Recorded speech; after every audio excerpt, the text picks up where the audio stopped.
বাংলাদেশ টাইমসে কর্মরত যে সকল নিউজরুম এডিটর এবং সাংবাদিকরা এখানে ছিলেন তাদের সবাইকে ধরে নিয়ে যাওয়া হয়েছে। উত্তরা আর্মি ক্যাম্প থেকে সেনাবাহিনীর দুটি গাড়ি এসে তাদেরকে ধরে নিয়ে যাওয়া হয়েছে এবং মূলত গতকাল ইনকিলাব মঞ্চের একটি বিক্ষুব্ধ জনতার একটি সংবাদ কিংবা তার বক্তব্য প্রচারকে কেন্দ্র করে এই ঘটনা মূলত ঘটেছে। দেখুন, আমাদের যে কাজের যে ডিভাইসগুলো মূলত সব কিছুই এখানে একেবারে ওপেন করা রয়েছে।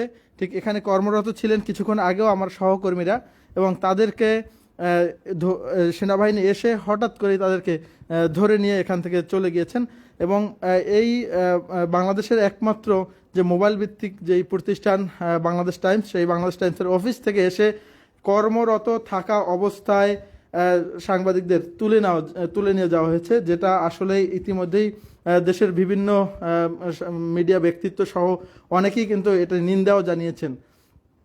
এই নিউজরুম কিছুক্ষণ আগেও একেবারে মুখর ছিল, এখানে সবাই কাজ করছিলেন। আসন্ন নির্বাচনকে সামনে রেখে সবাই এখানে কাজ করছিলেন। সংবাদের যে কাজগুলো, সারা দেশের যে প্রচারণার যে কাজ, সেগুলো মূলত সারা দেশ থেকে আমাদের সহকর্মীরা পাঠান এবং এগুলো এখান থেকেই সম্পাদিত হয়ে তারপরে প্রকাশিত হয়। সেই কাজ এখানে চলছিল এবং এখানে সেই কাজ চলা অবস্থায় আমাদের যে সহকর্মী যারা ছিল সবাইকে এসে ধরে নিয়ে যাওয়া হয়েছে।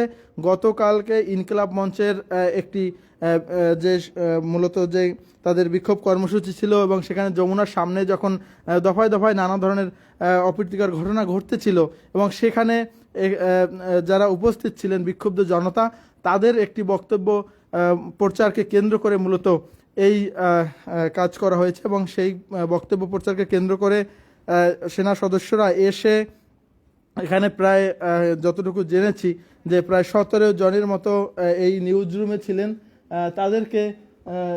তাদেরকে এখান থেকে ধরে নিয়ে যাওয়া হয়েছে। আমাদের সহকর্মীদের যে মোবাইল ফোন বা ডিভাইস সব কিছু এখনও ওপেন রয়েছে এবং তারা এখানে ছিলেন এবং তাদেরকে নিয়ে যাওয়া হয়েছে উত্তরা আর্মি ক্যাম্পে এবং সেই উত্তরা আর্মি ক্যাম্পে প্রায় রাত 9টার কিছু সময় আগে মূলত এসে তাদেরকে নিয়ে যাওয়া হয় এবং এখানে আমরা ধারণা করছি আমাদের যেই পিসিগুলো এখন ওপেন আছে সেখানে প্রায় 17টির মতো পিসি এবং ডেস্ক ওপেন আছে। তার মানে এখানে যারা কর্মরত ছিলেন সবাইকেই যেহেতু ধরে নিয়ে যাওয়া হয়েছে, সঠিক সংখ্যাটা যেহেতু অফিস চলাকালীন যারা ছিল সবাইকে নিয়ে যাওয়া হয়েছে, যার ফলে সঠিক সংখ্যাটা আমরা বলতে পারছি না।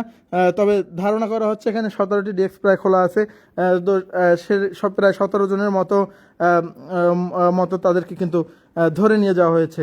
দেখছেন এই বাংলাদেশ টাইমসের যে অফিস, এখানেই মূলত সংবাদ সম্পাদনা করে সেটি প্রকাশের যে কাজ সেটি মূলত করা হচ্ছিল এবং সারা দেশে নির্বাচনী যেই প্রচারণা সেই কাজগুলো এখান থেকে করা হচ্ছিল। সেই কাজ করার সময় আমাদের সহকর্মীদেরকে ধরে নিয়ে যাওয়া হয়েছে। দর্শক, অনেকেই জানতে চাচ্ছিলেন বাংলাদেশ টাইমসের আপডেট আসলে কি কারণে নিয়ে যাওয়া হয়েছে।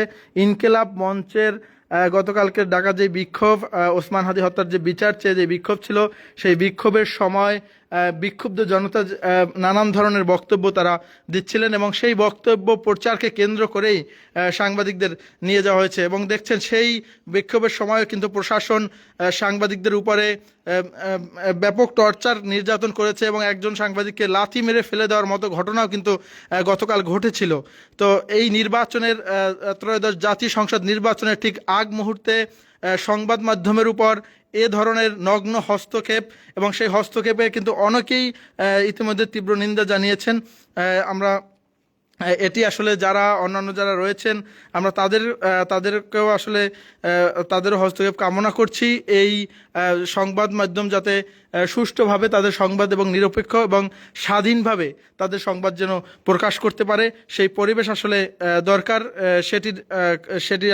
সেটি আসলে যারা রয়েছেন এই বর্তমানে দেশের কিংবা আন্তর্জাতিক মহলে যারা এসব বিষয় নিয়ে কাজ করেন তাদের হস্তক্ষেপ আমরা কামনা করছি এবং যাতে আমাদের সহকর্মীদের দ্রুত আর্মি ক্যাম্প থেকে মুক্তি দেওয়া হয় সেই আবেদন আমরা রাখছি সরকারের ঊর্ধ্বতন কর্তৃপক্ষের নিকট।